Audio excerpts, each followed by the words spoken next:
자, 우리 옆에 분들과 다시 한번 인사하겠습니다. 오늘 정말 잘 오셨습니다. 은혜 받기 원합니다. 네, 감사합니다. 여러분, 오늘 송구영신 예배를 드리기 위해서 이렇게 모여 있는데 오늘 특별히 이제 반가운 얼굴이 있습니다. 우리 윤현옥 집사님이 한동안 굉장히 오랫동안 안 보이셨는데 그렇게 오랜만에 봤다라는 느낌이 안 들죠? 네. 저번에 특기가 아픈데 별로 안 아프어 보이는 것 같은 그런 얼굴을 가지고 있고 오랜만에 보는 것 같은데도 오랜만에 보는 것 같지 않는 얼굴입니다. 그래가지고 오늘 정말로 사력을 다해서 나오셨는데요. 허리가 많이 불편할 수도 있어요. 그러니까 예배드리다 불편하시면 좀 누워 계셔도 괜찮아요. 자, 환영의 의미로 우리 박수 한번 부탁드리도록 하겠습니다. 아버지 감사합니다. 네, 감사합니다. 오늘 우리가 읽은 이 본문을 보면 예수 믿는 자들에게 너무나 잘 알려져 있는 양과 염소의 비유가 나오는데요. 예수께서 최후 심판날 모든 민족들을 불러다 놓고는 양과 염소를 구분하시겠다라고 말씀하십니다. 자, 그래서 그들의 문화권에서 축복과 생명을 상징하는 오른편에는 양을 두시겠다라고 하고요. 또한 반대로 저주와 형벌의 자리를 상징하는 왼편에는 염소를 놓는다라고 말씀하십니다. 사실 바로 이 같은 이야기는 이스라엘 문화권에서 매우 익숙하고 친숙한 이야기인데요. 왜냐하면 그들은 실제로 낮에는 염소와 양을 함께 키우다가 밤에는 따로 구분해 놓는 문화가 있었기 때문입니다. 자, 그런데 여러분, 이 장면을 상상해 보세요. 양과 염소를 함께 키울 때는 몰랐는데 얘네들을 따로 구분해 놓으면 어쩔 수 없이 그 분위기가 크게 차이가 날 수밖에 없는데요. 자, 일단 희끄무리한 양들이 모여 있으면 왠지 모르게 분위기가 밝고 환하게 느껴질 수 있고요. 이에 반해서 얼룩덜룩한 털을 가진 염소들이 모인 것은 다소 어둡고 칙칙하게 느껴질 수밖에 없죠. 자, 바로 이런 이유로 이스라엘 백성들은 선하고 아름다운 사람들의 모임을 어떤 무리라고 했을까요? 양의 무리로 비유하고요. 반대로 악하고 추한 사람들의 모임을 염소의 무리에 비유했는데요. 예수께서는 바로 이렇듯 이스라엘 백성이라고 하면 누구나 다 알고 있는 양과 염소의 이야기를 통해 이렇게 경고하십니다. 자, 언젠가 때가 되면 목자가 양과 염소를 구분하시듯 주께서 너희를 구분할 날이 올 텐데 하나님께서 기뻐하는 삶을 사는 사람들은 축복과 생명의 자리로 들어가게 될 것이요, 하나님께서 기뻐하지 않는 삶을 사는 사람들은 저주와 형벌의 자리로 들어가게 될 거라고 말씀하십니다. 자, 그러므로 너희는 어떻게 해라? 우리 주님께서 기뻐하시는 삶을 살아가기 위해서 노력하라고 권면하십니다. 자, 그런데 생각보다 많은 성도님들이 바로 이런 이야기를 들으면 우리가 죽어서 맞이하게 될 형벌의 순간을 떠올리는데요. 이른바 우리가 이 땅에서 악하게 살면 나중에 죽어서 아주 끔찍한 지옥에 떨어질 수 있다라는 이야기로 여긴다라는 것입니다. 자, 하지만 엄연히 따졌을 때 오늘 우리가 읽은 이 본문이 제시하는 결산을 우리가 죽어서 가는 지옥에만 초점을 두는 것은 옳지 않고요. 그보다 먼저 고통과 괴로움이라는 관점에서 접근을 해야 되는데요. 자, 이른바 예수 믿는 우리들이 이 땅에서 주님의 뜻을 따르지 않으면 크게 고통스러운 삶을 살 것이요, 오로지 주님의 뜻에 순종할 때에 비로소 생명을 누릴 수 있다는 이야기입니다. 자, 그렇다면 예수 믿는 우리들이 바로 이 세상에서 어떤 모습으로 살아야 생명을 누릴 수 있다는 것일까? 자, 본문이 제시하는 주님의 명령은 의외로 아주 간단합니다. 자, 한번 따라해 보겠습니다. 지극히 작은 자를 아끼고 사랑하는 것이 나를 아끼고 사랑하는 것이고, 지극히 작은 자를 박대하고 학대하는 것이 나를 박대하고 학대하는 것이다. 자, 그러니까 오늘 우리가 읽은 본문은 지극히 작은 자를 향한 너그러움을 강조하시는데요. 이른바 예수 믿는 우리들은 내 마음에 드는 사람, 내가 인정할 만한 사람, 그야말로 매력이 가득한 사람들만을 호의적으로 대하지 말고 나보다 훨씬 더 부족하고 모자른 사람, 문제가 가득하고 좀처럼 이해가 되지 않는 사람을 보더라도 보다 너그러운 태도를 가질 수 있어야 한다라는 이야기를 하시는 것입니다. 자, 우리가 이 사도행전을 묵상해 보면 하나님과 친밀히 교제하는 자들이 저마다 너그러운 성품을 가지고 자신의 적대자들을 선대하는 모습이 연이어 나옵니다. 자, 오늘날 우리들은 이 사도행전을 묵상할 때 제일 좋아하는 장면이 이 많은 사람들이 성령 받고 이 큰 기적과 표적을 경험하는 장면을 좋아하거든요. 그들이 기도했더니 방언을 받았다, 환상을 보았다, 병 고침을 받았다, 이런 것들을 좋아하는데 실제로 이 사도행전이 우리에게 제시하는 성령 충만의 모습은 너그러운 성품을 갖는 역사입니다. 특히 사도행전 9장을 보면 그런 장면들이 연이어 나오는데요. 자, 거기 보면 1절에는 예수 믿는 사람들을 잡아다 죽이던 이 바울이 갑자기 회심해서 새 사람이 되는데요. 자, 이때 주님께서는 아나니아라는 선지자에게 가서 사도 바울에게 기도를 해주라고 명령합니다. 자, 그런데 당연한 이야기겠지만 아나니아 입장에서는 기분이 좋았을까요? 안 좋았을까요? 안 좋았어요. 얼마 전까지만 해도 예수 믿는 사람들을 잡아다 죽이는 사람이니까 마음에 안 들어가지고 일단 이 아나니아가 거절을 합니다. 주여, 싫습니다. 바울은 얼마 전까지 성도들에게 큰 해를 입히는 자입니다. 더군다나 그는 대제사장들에게서 믿는 사람들을 잡아다가 이 감옥에 가둘 권한을 부여받은 사람입니다.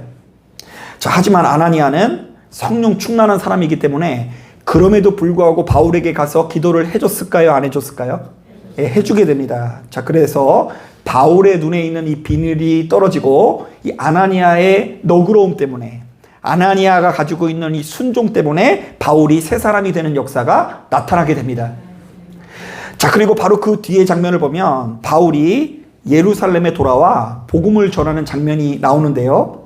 당시 교회는 당연한 이야기겠지만 이 사도 바울이 은혜를 받았다고 해서 단숨에 자신들의 일원으로 여겨주지 않습니다. 자, 그래서 이 바울이 교회 안에 끼지 못하고 겉만 이렇게 빙빙 돌고 있었는데요. 자, 이때 성령의 사람 바나바가 나서서 교인들 앞에서 바울을 변호해 주기 시작합니다.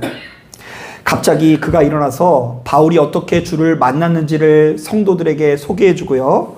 주께서 그에게 나타나신 표적들을 교인들 앞에서 간증을 해줘서 그 당시 교회 안에 이 많은 사람들이 바울을 받아들였다고 하는데요. 자, 그러니까 바나바가 너그러운 마음을 가지고 바나바의 너그러운 마음이 교회로 전염이 되어져서 교회에 많은 사람들이 너그러운 마음을 가질 때 그 교회 안에 표적이 나타났다고 하는데요. 성경은 그때의 풍경을 이렇게 묘사합니다.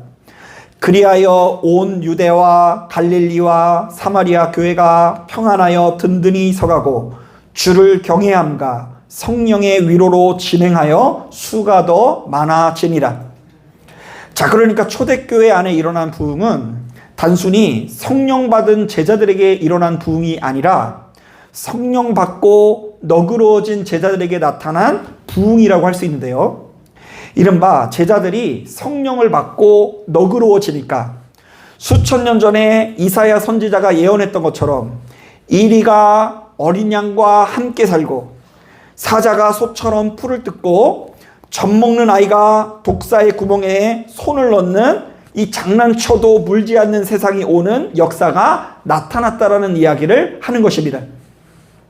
자, 그런데 제가 목회하면서 보니까 생각보다 많은 성도님들이 일평생 우리 눈앞에 드러나는 깜짝 놀랄 만한 표적이나 기적에 대한 열심은 가득하면서도 성령 충만의 진수라고 할 수 있는 정의와 평화와 기쁨은 좀처럼 누리지 못하는 경우가 많은데요. 우리가 이렇게 열심히 교회를 다니고 수시로 모여서 예배를 드리고 있음에도 불구하고 우리의 삶은 좀처럼 개선되지 않은 채 여전히 큰 전쟁을 치르시는 분들이 많이 있다라는 것입니다. 자, 그러므로 예수 믿는 우리들은 본문의 말씀을 굳게 붙들고 가슴에 새겨야 됩니다. 자, 한번 따라해 보겠습니다. 지극히 작은 자를 아끼고 사랑하는 것이 주님을 아끼고 사랑하는 것이다. 자, 말씀을 준비하다가 문득 잊고 있었던 기억이 납니다. 자, 제가 전도사 시절에 저희 청년들을 데리고 태국으로 단기 선교를 다녀온 적이 있었는데요. 그때만 하더라도 제가 좀 더 열정이 있어서 무려 한 달간 이 청년들이랑 매일 저녁 6시에 모여서 11시까지 선교 갈 준비를 합니다. 대단하죠? 그러니까 얘네들도 불쌍해요. 저는 하루 종일 놀다가 6시에 이 교회를 나가는데 이 중에는 직장을 다니는 애들도 있고 공부를 하는 애들도 있는데 몇 시에 교회까지 와서 모여야 됐다고요? 예, 6시에 모여가지고 연극 연습도 하고 그 선교지에서 해야 되는 여러 가지 공연 준비를 바쁘게 합니다. 자, 그래서 이제 열심히 한 달 동안 기도를 해가지고 성도님들의 후원을 받아서 태국에서 이 단기 선교를 했는데요. 자, 그런데 그 선교 여정의 마지막 날에 갑자기 남자 청년들 한 4명 정도가 보이질 않아요. 그런데 그 청년들이 이제 어디 갔는가 알아보았더니 그 지역에서 유명한 그 맥주 그 파티가 있어가지고 거기를 가가지고 거기에 이제 참여를 한 거예요. 제가 근데 이 소식을 듣고 좀 화가 났어요. 여러분 아시는 것처럼 제가 이제 굉장히 이런 거에 좀 관대한 목사 아닙니까? 그래서 지들끼리 다른 때 이렇게 모이고 놀고 이러는 것은 제가 전혀 뭐라고 하지 않는데요. 지금 어디 갔다고요? 태국에 나가서 선교까지 가고 이 성도님들의 후원을 받아가지고 나간 자리인데 밤에 그런 파티를 벌이고 들어왔는데 애들이 벌써 눈빛이 풀려 있더라고요. 그래가지고 제가 화가 너무 나가지고 밤새 씩씩거리며 독을 품다가 아침이 오자마자 함께 사역지에 온 담임 목사님에게 보고를 드렸어요. 자, 제가 보고를 드린 이유는 딱 하나인데요. 아, 목사님, 이 청년들을 조져주시옵소서. 얘네들이 너무 말을 안 듣는데 저는 나이가 어리니까 어차피 얘기를 해도 별로 따끔하지 않을 뿐더러 덤벼드니까 저 말고 목사님이 한번 혼내주시옵소서라는 의미로 일렀어요. 고자질을 했습니다. 자, 그런데 바로 그때 담임 목사님께서 껄껄껄 웃으시더니 저에게 이렇게 얘기하더라고요. 야, 한참 혈기왕성한 애들이 그럴 수 있지. 그 나갔다 온 애들 어디 다친 데 있어 없어? 이렇게 물어보더라고요. 그래서 제가 다친 데 없는데요. 그러니까 아유, 그러면 모른 척 해줘. 얼굴 빨개져도 그냥 부끄러워서 빨개졌나 보다 생각하고 모른 척 해줘. 이렇게 얘기를 하더라고요. 자, 근데 그 순간 저 자신이 너무 초라하게 느껴지고 부끄럽게 느껴지더라고요. 그러면서 드는 생각이, 야, 이렇게 별거 아닌 걸 가지고 내가 왜 이렇게 밤새 씩씩거렸을까? 밤새 그 아이들을 꼼짝 못하게 만드는 상상을 했었거든요. 따지고 보니까 그렇게 큰 잘못도 아닌데 밤새 그 좋지 못한 생각에 사로잡혔다는 생각 때문에 후회가 많이 들기도 하고요. 그때부터 교회 현장으로 돌아와서 이런 연습을 하게 됩니다. 그럴 수도 있지. 주님께서 저 사람을 그래도 사랑하니 그래도 나도 사랑하기 위해서 노력하자. 자, 교회 사역을 하다 보면 미운 사람이 때로 나타날까요? 안 나타날까요? 안 나타나요. 저는 안 나타나요. 때로 미운 사람이 나타날지라도 그럴 수도 있지. 주님께서 그래도 저 영혼을 사랑하시겠다. 이런 생각을 하기도 하고요. 때로는 우리 자녀들이 저의 마음을 어지럽혀도 그럴 수도 있지. 이렇게 무사하고 건강하게 자라주니 참 감사하다. 이런 마음으로 계속 되뇌었더니 제 안에 무수히 많은 전쟁이 조금은 줄어들고 이전보다 훨씬 더 큰 평화가 오는 것을 수시로 경험하고 있습니다. 자, 사랑하는 여러분, 어느덧 시간이 흘러 2024년이 다 지나가고 이제 곧 2025년을 맞이하게 됩니다. 자, 그런데 여러분, 올 한 해를 돌이켜볼 때 여러분들 어떤 삶을 사셨습니까? 매사에 좋은 것을 심으면서 여러분들의 인생을 잘 설계해 나가고 계신 것 같으세요? 자, 분명히 말씀드리지만 예수 믿는 우리들이 이 땅에서 출세하지 못하거나 성공하지 못하는 것은 상관이 없습니다. 큰 돈을 모으거나 부자가 되지 않아도 상관이 없습니다.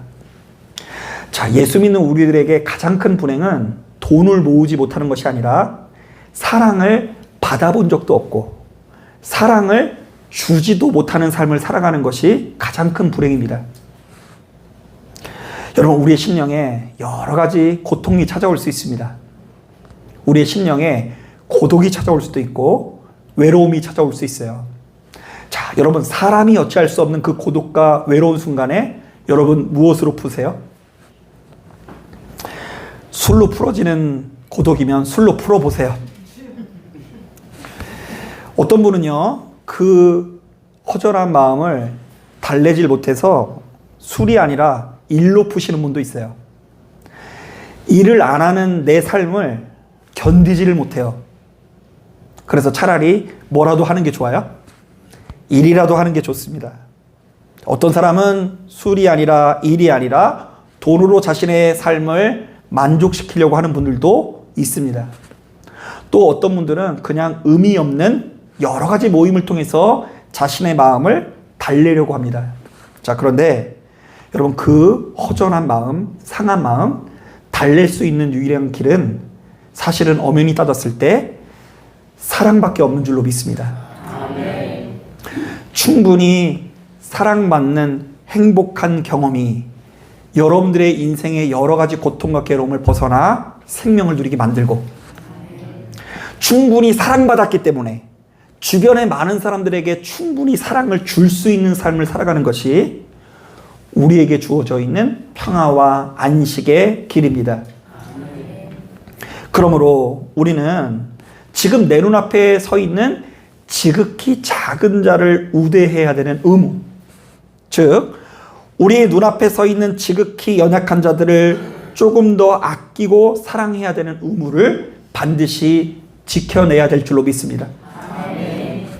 이른바 예수 믿는 우리들은 우리 주변에 너무나 연약하고 허물 많은 누군가를 가르치면서 바로 그 사람에게 공의로움과 상식과 정의를 가르치는 것도 중요하지만 그보다 먼저 누려야 되는 것이 있는데요. 일단 나도 역시 그 사람과 별로 다를 바 없는 죄인인 것을 깨달아야 하고요. 또한 바로 그렇기 때문에 그 사람을 향한 정죄의 돌을 내려놓고 조금 더 사랑하고 용서하는 은혜를 누려야 합니다. 이런 점에서 오늘 제가 다른 예화를 하려고 해도 자꾸 돌아서서 이 예화가 생각이 나서 시를 하나 언급을 하면서 오늘 말씀 마무리하려고 합니다. 이 자리 가운데 있는 사람들 가운데 꼭 들어야 되시는 분이 있는 것 같아서 제가 김남기 시인의 그때 왜라는 시를 다시 한번 인용하면서 말씀을 마무리하는데, 바로 이 시 안에 우리가 예수의 이름으로 보다 너그러운 삶을 살아야 되는 이유들이 잘 설명되고 있는데요. 한번 들어보세요. 저 사람은 거짓말을 너무 좋아해. 저 사람과는 결별을 해야겠어 하고 결심했을 때 그때 왜 나의 수많은 거짓말했던 모습들이 떠오르지 않았지? 저 사람은 남을 너무 미워해. 저 사람과는 헤어져야겠어 하고 결심했을 때 그때 왜 내가 수많은 사람을 미워했던 모습들이 떠오르지 않았지? 저 사람은 너무 교만해. 그러니까 저 사람과 그만 만나야지 하고 결심했을 때 그때 왜 나의 교만했던 모습들이 떠오르지 않았지? 저 사람은 너무 이해심이 없어. 그러니까 저 사람과 작별을 해야지 하고 결심했을 때 그때 왜 내가 남을 이해하지 못했던 모습들이 떠오르지 않았지? 자, 이 부분부터가 중요해요. 이 사람은 이래서 저 사람은 저래서 하며 모두 내 마음에서 떠나보냈는데 이젠 이곳에 나 홀로 남았네. 한번 따라해 보겠습니다. 이젠 이곳에 나 홀로 남았네. 이 세상에 의인이 누구밖에 없어요? 나밖에 없어요. 다른 사람의 허물을 참아줄 수가 없어요. 그래서 이 사람은 이래서 떠나보내고 저 사람은 저래서 떠나보았더니 지구상에 누구만 남았다고요? 저는 여러분들이 이 지구상에 그렇게 혼자서 쓸쓸하게 살아가지 않았으면 좋겠어요. 바로 이런 분들은 이런 분들이 있어요. 시험 공부를 시키면 이렇게 막 적으면서 공부를 하시는 분들이 있는데 적을 때 글씨 이쁘게 쓰려고 노력하시는 분이 있어요.